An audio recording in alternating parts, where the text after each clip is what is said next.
Okay, thank you ever so much, Louise, for facilitating this opportunity. It's really good to be able to speak to everyone and share some of our research findings that are grounded in the research that Catherine and I have conducted through the Coral Project, which we finished a few years ago, but which we've recently published a book around. So we're going to be focusing on those findings and some of those key themes today. Okay, so just to kind of clarify some of our terminology, our research focuses on people who identify as lesbian, gay, bisexual and or transgender. And that also includes those who identify with other sexualities or gender identities that aren't about being both heterosexual and cisgender. So people who are pansexual, non-binary or genderqueer, for example. For brevity in our presentation, you'll sometimes see that we use the acronym HC to refer to those who are heterosexual and cisgender.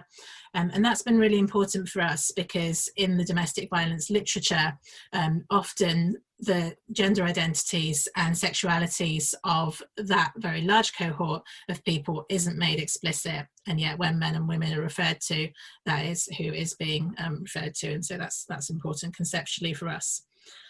An important distinction to make also is between IPV and DVA. So intimate partner violence we refer to as being any type of violence or abusive behaviour that's used in an intimate or a former intimate relationship. And there are a whole range of different contexts and impacts and motives which are associated with how violence is used in relationships. And so we can't simply look at instance, we can't simply do a checklist of which behaviours have been used. We would argue we need to look much more at the meanings and the context. One subset of intimate partner violence, though, is domestic violence and abuse, which we kind of go by the Home Office definition, but the inclusion of coercive control is absolutely central. So there might not be physical violence, but there will be emotional abuse, and typically there may be sexual and financial and sometimes physical violence. And that's about one partner exerting power and control over the other partner. So recognising those different types of IPV is crucial for us.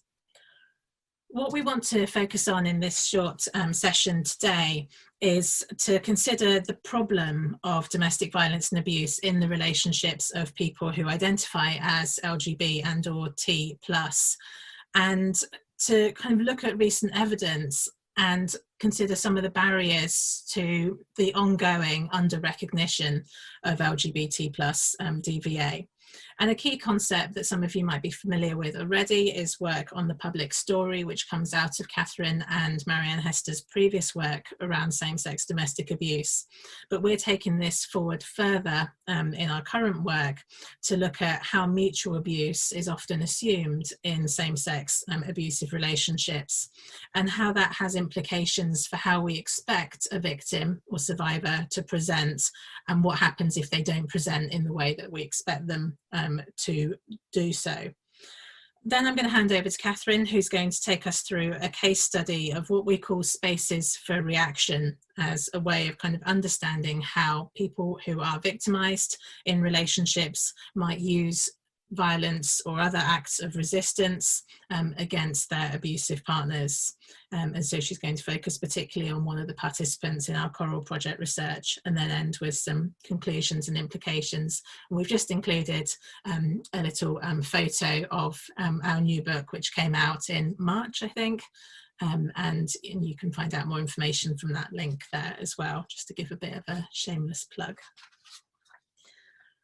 So in terms of evidence of LGBT plus IPV, for many years we had to rely on small-scale studies which were based on non-random, non-representative samples.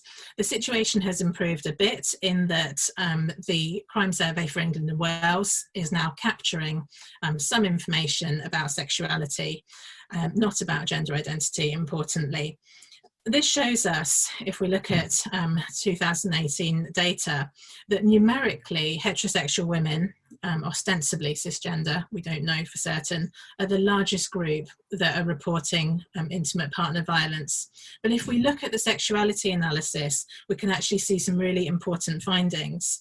And that shows us that bisexual women are proportionately much more likely than heterosexual women to be reporting either partner abuse or sexual violence. So these statistics here are for partner abuse. So 10.9% of bisexual women compared to 8% of lesbian and gay women and 6% of heterosexual women. So heterosexual women are actually the smallest proportion there. So that's important data. Some police forces are starting to capture sexual orientation data as well. This is pretty limited at the moment, but we do have some useful data from Greater Manchester Police, who for 2016-17 released data saying that they had 775 cases of LGBT domestic violence and abuse. That's equivalent to about 0.4% of the estimated LGBT population of Greater Manchester, and so it's still lower than we would expect it to be. That's not surprising if we think back to Catherine Donovan and Marianne Hester's work on the Khosar Project, which found that reporting to the police is very low amongst people in same-sex relationships and is often a last resort when there's been an increase in fear or a substantial escalation in physical violence. Another useful bit of information, sorry I've not moved the slide there, is that referrals to multi-agency risk assessment conferences for the highest risk cases of domestic abuse. For LGBT people, that constitutes only 1.2% of the referrals nationally, if we look at the data from 2017 to 2018, which is considerably lower than estimates of the size of the LGBT population. So again, we can see this issue that, you know, we know from some of the more historic smaller scale studies that domestic abuse is happening in the relationships of LGBT and or T+ people, but there's this underrepresentation in agency data.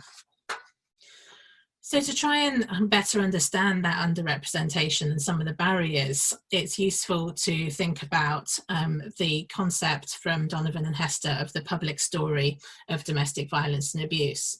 So on the one hand, we can see the huge success and importance of feminist research, campaigning and activism in transforming domestic violence and abuse from being a private problem, just a domestic, to being a serious, recognised public problem. But arguably the unintended consequences are inherent in the public story, and the public story of domestic abuse posits DVA as a problem of heterosexual cisgender men for heterosexual cisgender women, a problem that's about physical violence and a problem that's associated with a particular gender presentation.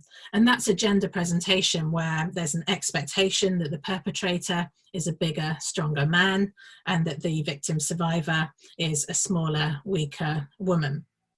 The implication of the public story is that it fuels myths that women can't be violent, that men can't be victimized, and that when you do have two women or two men, we're talking about a fair fight, a cat fight, and therefore the risk and the need is lower.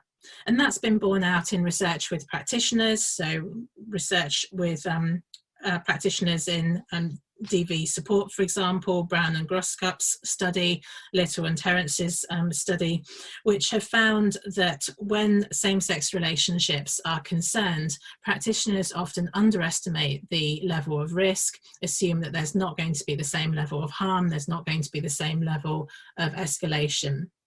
And so this is something that we've been very preoccupied by, and particularly because of some of the related assumptions that if it's just a fair fight, if it's just a cat fight, then what we're talking about with same-sex DVA is an assumption of mutual abuse. So why is mutual abuse so often assumed? Well, this comes back to this important concept of the public story again, that if a heterosexual couple isn't involved, then how do we identify the victim or the perpetrator? And that tells us how we see power in intimate relationships. So power in intimate relationships is often understood to be heterosexually cisgendered, and therefore it's hard to conceptualize it outside of a male-female relationship. Therefore, when you have two women or two men in a relationship, assumptions can be made that that is a kind of level playing field, that it's equal or gender-free. And that makes the assumption that those relationships can operate in a vacuum, that gender structures and patriarchy won't touch those relationships, which we would argue is not the case. So another part of our conceptual framework is the concept of the ideal victim, which some of you may well be familiar with. So this comes out of Niels Christie's work in 1986, where he talks about the ideal victim being blameless, defenseless, and typically feminized. So a classic example that he gives is an elderly woman who goes to the post office to collect her pension and is mugged on the way back from that. So there's nothing within her kind of demeanor, nothing within her behavior that can lead to her being blamed. So ideal victims don't fight back, they're passive, they're weak, they're overpowered mentally and physically. And the problem with this very narrow conceptualization of victims is that if people don't fit that kind of image or that representation, then it's very hard for their victimization to be recognized. And for us, that's particularly important when we think about LGBT plus domestic violence and abuse, and what happens if abused partners are using acts of violent or non-violent resistance in response to abusive partners. Now, although the public story gives us this very narrow conceptualization, feminist scholarship is more nuanced. So feminist scholarship has told us that domestic violence and abuse is about power and control, not about individual acts of violence. And feminist research has also given us evidence that victimized partners do fight back, that they do seek help, that they do find a number of ways of resisting, either violently or non-violently, in order to protect and defend themselves, their children, their property, and so on. But many of those who are victimized by domestic violence and abuse don't see themselves in the ideal victim. And so we're interested in why this is and what the implications of that are. And one of the issues perhaps is that contrary to kind of media representations and popular images, most domestic violence and abuse doesn't kind of conform to the idea of a crisis, an emergency, an acute, immediately dangerous situation. The majority of domestic violence is chronic, lower level, hidden in plain sight. So the Khosar Project, Catherine and Marianne's research project, which preceded the Coral Project, found that DVA relationships are characterized by two relationship rules. And this is very important, again, for moving beyond that incident-based model and thinking about how power and control operate in relationships. And the first rule is that the relationship is for the abusive partner. So it's on their terms, they make all of the key decisions. And the second rule is that the victimized partner is responsible for everything. They're responsible for the partner and how they behave, for the relationship, for any children, for the household, and so on. But what we see working alongside these relationship rules are practices of love enacted by the perpetrator in order to show their vulnerability, to show that they're not to blame. So it might be that they might disclose things that have happened to them that show that they need the sympathy and support and understanding of the victimized partner. So the victimized partner in turn feels responsible for their partner, wants to protect them, wants to help them, wants to believe that they will change. And so what we see happening, therefore, is that the victimized partner comes to see themselves as the stronger partner. And again, that deviates away from that construction of the ideal victim and subverts the idea of a stronger perpetrator and a weaker victim. So this is kind of the conceptual framework of what we're building on in the Coral Project analysis, and our additional focus here on the victim-perpetrator binary and the ideal victim is drawn out particularly well in one case study that I'm going to hand over to Catherine now to talk more about.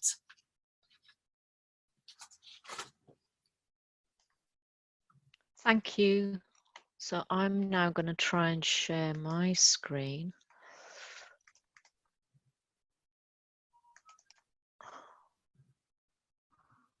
Is that all right? This looks different, but can you see it? Yes, great. So because part of what we're trying to argue is that it's really important that we understand the whole of relationship rather than any particular incidents that take place within a relationship. So when you're doing qualitative research, that you can collect quite a lot of data about somebody's relationship, and we thought that was quite useful because it gives you real insight into the whole relationship and what leads up to particular incidents that people might speak about. But conversely, the kind of negative side of doing that is that you have a lot of data, and when you've only got presentations that can last 20 or 30 minutes, you lose the whole sense of a relationship when you try to chop it up and do it as a thematic analysis. So we've chosen to do it as kind of case studies. Claire's is a really interesting case study, but she's not the only one, and there are other accounts that we could give you, but her account allows us to look at quite a lot of different kinds of abuses, and also her understanding of her own behaviour, which is really key to unpacking what this thing is about mutual abuse. So Claire identified as bisexual, cisgender white woman, and she had been in a relationship for about 6 years with her lesbian partner. It became very clear very soon into the relationship that it wasn't okay to identify as bisexual. So Claire identified as a lesbian throughout that relationship. So that's indicative of identity abuse, to not have your own your own identity recognised. Her relationship with her partner was her first relationship with a woman, and as a result of that, the partner often mocked her after they'd had sex, saying things like, "Is that the best you can do? You fuck like a straight woman." So again, kind of identity abuse, biphobia actually, in lots of ways, undermining her sense of identity as a bisexual woman. And the experiential power of somebody who's been out for longer, had other relationships, can undermine and chip away at somebody's confidence when they are new to being in a relationship that is same-sex or gay or bisexual. Claire moved into her partner's house, and her partner didn't believe in using banks or in being visible in any way in terms of the authorities. So Claire was expected to pay all of her contributions in cash to the partner, and the partner subsequently made all the decisions about how the house would be decorated, how DIY would be done, because she didn't want to use banks or checkbooks or credit cards. Then all the work that was done on the house was done not through the books. Everything would be done through somebody that her partner knew or that her partner's family knew.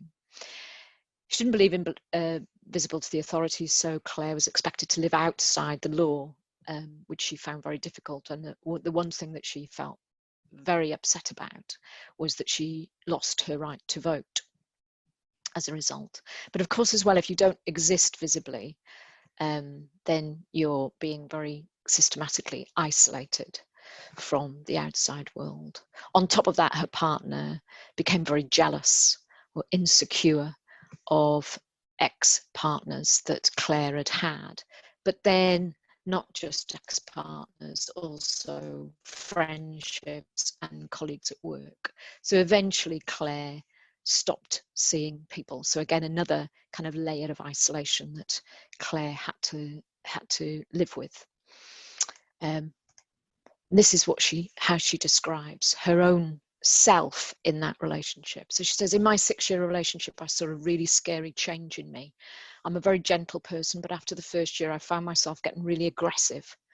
I sort of went into the relationship wanting to discuss things, but very quickly she got very, very insecure about sort of past, immediate, informal relationships that I was having or had. So things like work dues, one of the past relationships was with somebody at work. So any work do I went to, within half an hour, I'd just be receiving texts. So are they there? I bet they are, and freaked out noise. And in the end, I'd go home. And then I just stopped going out. So I was quite submissive, I guess, in that sense. And that really annoyed me. So this is really interesting, because that's not what you're expecting somebody victimized to say, that actually they got really annoyed about the way that they were being positioned as being submissive and giving up things and stopping to go out. So what Claire actually then describes is that she tries to redress what she felt as the increasing imbalance in the relationship. So as her partner tried to increase the control, so Claire tried to equalize the relationship and the power dynamic in the relationship. She did conform to the second relationship rule that Becky just outlined, insofar as she did change her behavior to reassure Emma. So she stopped going out, and she stopped creating situations that might cause her partner to become insecure or jealous. But she also created what we call spaces for reaction to try to level the playing field.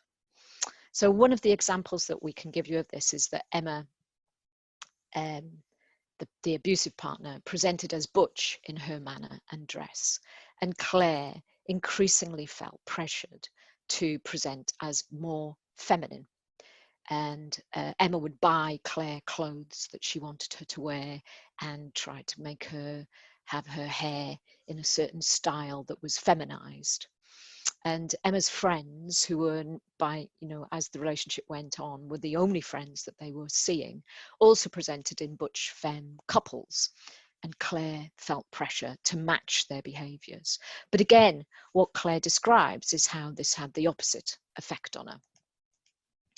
So she says, it had kind of the opposite effect on me, actually, because you've got this control situation going on. I felt that becoming more femme was being submissive, and you're kind of buying into this whole kind of, okay, honey, yeah, I'll let you pay for that, and I'll just keep quiet over there while you go and talk about bags and stuff, and I'll make the tea. I didn't want to do that. I sort of wanted to feel like I was on an equal footing, which led to the change in the way I was dressing myself and trying to find that piece in me that maybe was a little bit more masculine in this kind of small town with this group of lesbians. So to feel part of that, I felt I needed to butch up rather than femme up. So again, she did change her behavior as a result of Emma to become more butch. So she cut her hair and she wore clothes that she felt presented in a more butch way to try and resist what Emma was doing. So what we've got is what Becky referred to earlier, which is coercive control, hidden in plain sight. She doesn't fit the public story about domestic violence and abuse. There's very little physical abuse, and she's not heterosexual, and neither is her partner. And neither is she the ideal victim. She talks about a change in herself. She became aggressive, she became resentful. Rather than being the gentle person she felt she typically was, she started to respond to the partner, and she calls it getting on the ladder. So when the partner would start picking at her, picking a fight with her, I don't mean a physical fight, but a verbal fight, she would get onto the ladder of escalation, and that would result in shouting matches. So again, rather than this kind of put upon passive victim that the ideal victim presents, Claire tries to fight back, even if verbally. And she talks about further into the relationship, a few arguments we had actually turned physical. Once, and she's describing Emma's behaviour, she'd sort of, it wasn't necessarily a punch, it was like a slow push with a fist that sent me to the floor. And I remember getting up just thinking, right, that's it, don't go back. It's interesting to us how carefully she tries to remain true to what happened in that situation as well. She doesn't want to exaggerate. She doesn't want to present Emma in a bad light. She also doesn't think that she experienced domestic abuse in this relationship. She can recognize the control, but she doesn't call it domestic abuse. And here again, we've got an example of her, what Johnson might call violent resistance. So again, she said she'd follow me around the house. It was like a nipping. It wasn't shouting, it was accusative, just digging, almost like verbal pokes. So I remember getting really frustrated and ended up in me turning around on this one occasion and just saying, look, I've had enough. And she pushed me in the shoulders, turned around and walked off. And I sort of shoved her in the back. You don't walk away from me, I'm talking to you, shove. She fell and came this close to smacking her head on the loo, and it was that really sort of hit home, that something had to stop, something had to change. So throughout her account, Claire doesn't present as a victim. We just talk about becoming fully submissive. What she talks about is becoming increasingly aggressive, about trying to retain control. She talks about resisting attempts to fem her up. And what we would argue is that she's creating opportunities for spaces for reaction against her partner. So in the feminist research, Kelly and Wilcox have talked about space for action when they've talked about heterosexual cisgender women's capacity to enact or inhabit an autonomous life without fear of consequences. So we're kind of talking about a space for reaction where within an abusive relationship, victimized partners have agency and they resist, they retaliate, they fight back in physical and non-physical ways. So it's broader than Johnson's violent resistance. They're trying to remain in the relationship and secure a more equal relationship dynamic, or to try to leave the relationship safely, what Kunin calls leveling. And Lampert similarly explains, as victims, they're not entirely passive, and as agents, they're not entirely equals. And it doesn't necessarily work insofar that there are big impacts for people. So if we think about Claire, what she talks about, she says, I just completely lost my sense of self-respect. I think, I remember looking in the mirror. So this would have been probably about 4.5, 5 years into the relationship, and just not recognizing who was looking back at me. Like I say, like my hair was shorter, I'd gained 4 stone, and I was dressing in clothes that I'd never have dreamt of.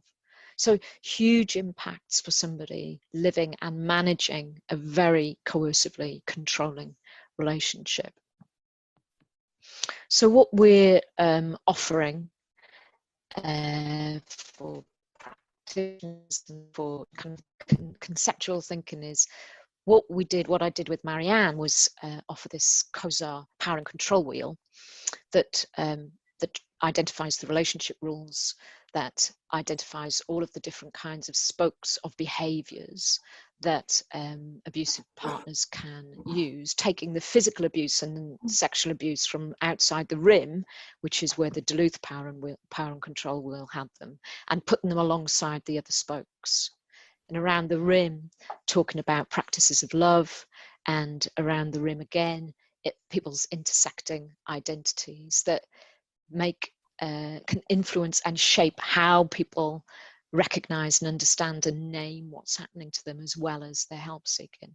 So that was the original Khosar power and control wheel. And what we've done is just kind of put a cut into it, put an excerpt into it that allows for spaces for reaction. It doesn't mean that somebody isn't being controlled coercively, but it does mean that they create spaces themselves through which they resist, fight back, and show agency, some of which is about help seeking, and that can be informal or formal help seeking, but not necessarily. We're not touching on help seeking today, but just to kind of give you a little more into Claire's experience, she decided that she wouldn't take up any occupational counselling, even though that was on offer to her, because she didn't want to give gay people a bad name. She felt she had a kind of, I don't know, it's sort of obligation to not present gay, these are her words, gay relationships as being problematic. So she kind of shut off a source of help for herself. So why isn't this mutual abuse? She talks about becoming aggressive. She talks about escalation, that she got onto the ladder of escalation. She describes a situation where she physically pushed her partner away from her and nearly caused her physical injury. But our reading of this is that this is not mutual abuse. It's Emma who is controlling, abusive, coercive, and prepared to use violence. She's using jealousy to explain her controlling behaviours, which is very typical.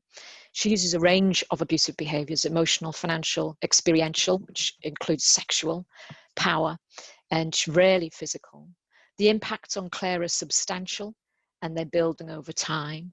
And the coercive control is used to manipulate a relationship binary, which mirrors dominant, cisnormative, heteronormative, gendered ideas about decision making in a relationship.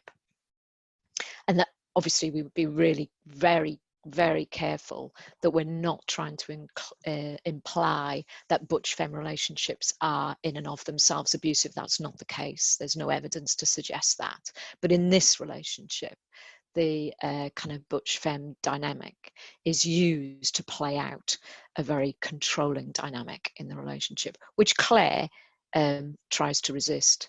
She follows the relationship rules, however. Claire, she takes responsibility for Emma's insecurity and she becomes isolated as a result.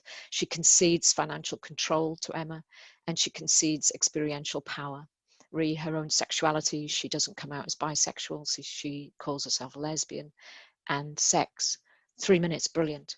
But she also creates space for reaction. She resists being positioned as femme. She argues back, she shouts, she raises her voice, she tries to level it by getting back on an equal footing. And she does, in that moment that she describes, becomes physically retaliatory. So in conclusion, recognition of domestic violence and abuse can be prevented by the public story, which also includes a public story about the victim-perpetrator binary. So victim survivors who create spaces for reaction are less likely to recognise themselves being victimised, even when they can talk about the fact that they were in a controlling relationship, even when the impacts are growing. Help seeking can be impeded by perceptions of self. They don't understand themselves to be victimized. They don't understand themselves to be either weak or passive. Their experience of themselves is agentic. Their experience is that they fight back. But that can play into this idea that it might be mutual abuse, that they were as bad as their partner. So we need awareness raising amongst researchers, practitioners, policymakers, and in LGBT communities to highlight the complexity of the relationships, the abusive relationships that are coercively controlling, how the victim-perpetrator binary in the public story can confuse and obfuscate what's going on, but also to recognise more positively when people are using spaces for reaction as a way to defend themselves and try to re-establish equality in the relationship. Thank you very much.